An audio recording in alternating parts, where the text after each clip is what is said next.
초등학교 시절 시험 성적이 이상할 정도로 너무 낮게 나와 교무실로 갔습니다. 선생님, 채점 좀 다시 해주세요. 하지만 돌아온 건 담임 선생님의 무자비한 폭력이었습니다. 머리를 벽에 찍고 몸을 발로 차고 주먹으로 때리고 심지어 쇠로 된 주판으로 제 얼굴을 치기도 했습니다. 집으로 돌아왔을 때 피투성이가 된 저를 본 아버지는 억장이 무너지셨습니다. 아버지는 사고로 다리 하나를 잃으신 몸이었지만 분노에 차 목발을 짚고 학교로 달리셨습니다. 그게 아버지의 마지막 모습이었습니다. 학교로 가는 길 위에서 급성 심장마비로 세상을 떠나신 아버지. 그 일은 제게 평생 지울 수 없는 트라우마로 남았고 담임 선생님은 제게 평생의 원수로 남게 되었습니다.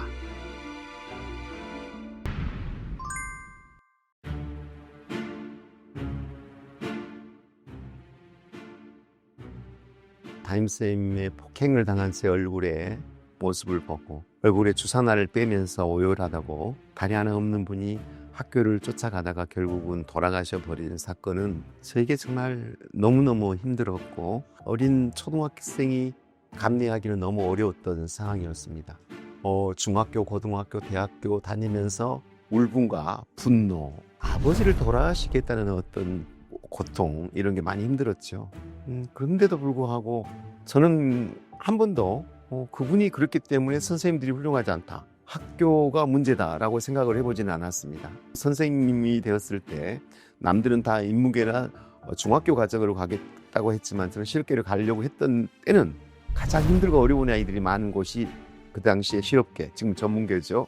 사랑해주고 그 애들 상처받지 않게 해야겠다. 92년도에 선생님이 되었고 정말 아이들을 사랑하려고 다가가서 정말 품에 안았지만 그 애들은 비웃기라도 하듯이 전혀 품에 들어오지 않고, 근데 어느 날 그 작은 아파트 10평짜리에 밤에 8명이 들어왔고 그 애들이 안 가겠다고 때를 써서 92년 6월 2일부터 데리고 살게 되었는데, 데리고 살면서 아이들이 달라지는 모습을 보고 아이들이 보여주는 모습, 그게 다가 아니구나.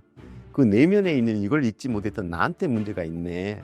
그래서 10년 동안 이제 돌아가면서 707명의 아이들 데리고 살았던 계기가 됐습니다. 나는 처음부터 훌륭한 선생님이 되겠다라고 생각해 본 적은 없고, 그 아이들을 통해서 제가 선생님이 되어가는 과정, 아이들과 싸우고 다투고 울고 불고 그러면서 그 아이들도 변하고 나도 변하고, 그러면서 나는 선생님이 되어갔고 그 아이들은 학생다워지는 그런 과정이었다고 생각이 듭니다. 네.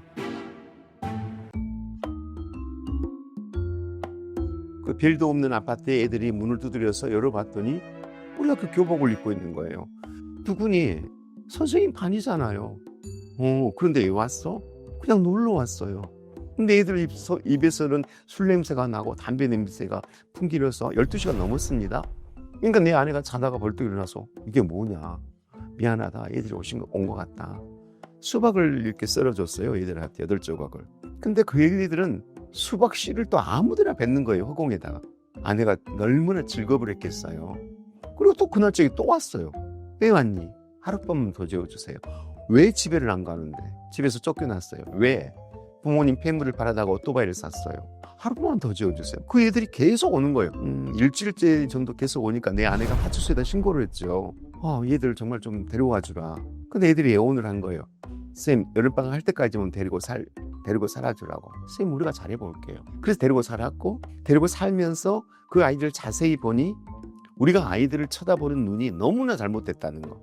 달라질 수 있고 변화가 가능한 아이들을 우리는 문제와 부적응화, 훈계만 하고 혼내주려고만 하는. 근데 이걸 조금만 바꾸니까 아이들이 품 안에 들어오고 갑자기 공부를 하고 정말 알 수 없는 일들이 벌어짐으로 봤을 때, 이건 가능하다.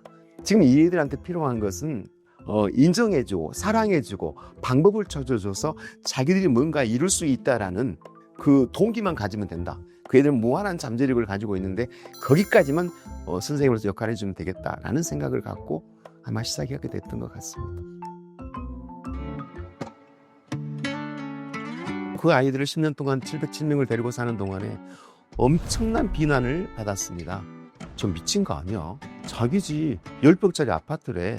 그 안에는 직장도 없대. 그리고 그 집도 사골세래. 저 제정신인 거야. 정말 많이 비난했고, 여학생을 데리고 살 때는 이상한 놈 아니야? 도대체 무슨 생각이었느냐라고 물어본다면 저는 좋아서 했습니다. 여러분들 상치 씨를 이렇게 뿌려놓고 그에 이제 새싹이 크는 거 보면 하루하루 달라지는 모습 보면 희열을 느끼지 않습니까?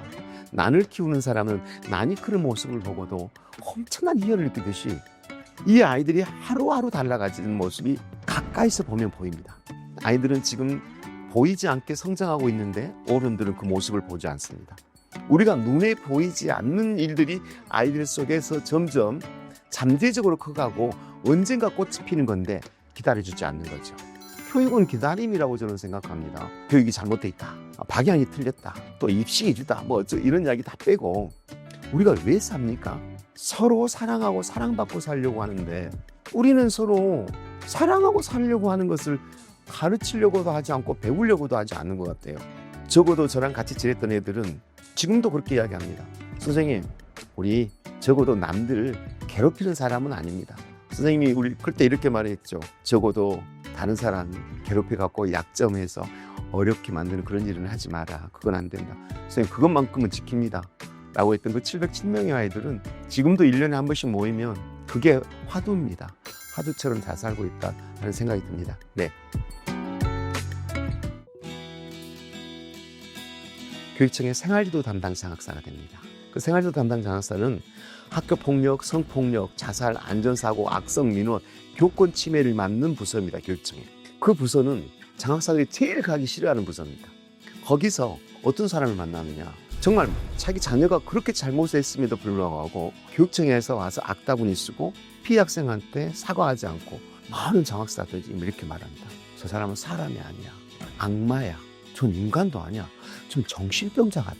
비난하고 만나주지 않고 아주 드라이하게 법적으로 대하고 저는 거기서 이건 아니라고 생각을 했습니다. 왜냐하면 저 사람이 변해야만이 아들이 변하지, 법으로만 저 가해 학생의 아버지와 아들을 질책한다고 저 아이가 달라지냐? 절대 달라지지 않습니다. 그 아이는 더 나빠집니다.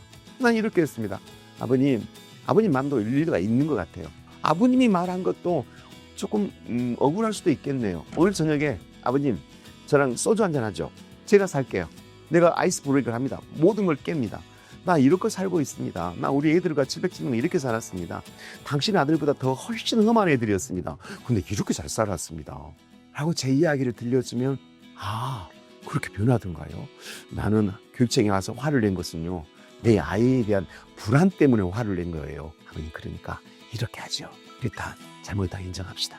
그리고 나서 두 번째, 당신의 아이를 내가 여기서 벌만 주는 게 아니라 더 좋은 방법으로 내가 옮겨드릴게요. 다른 학교로. 그 학교에다 전화를 먼저 해놓습니다. 교장 선생님, 조금 마음이 어려운 아이고 아버지도 많이 어려운 분입니다. 안아주셔야 됩니다. 안아주시지 않으면 이 아이는 더 나빠집니다.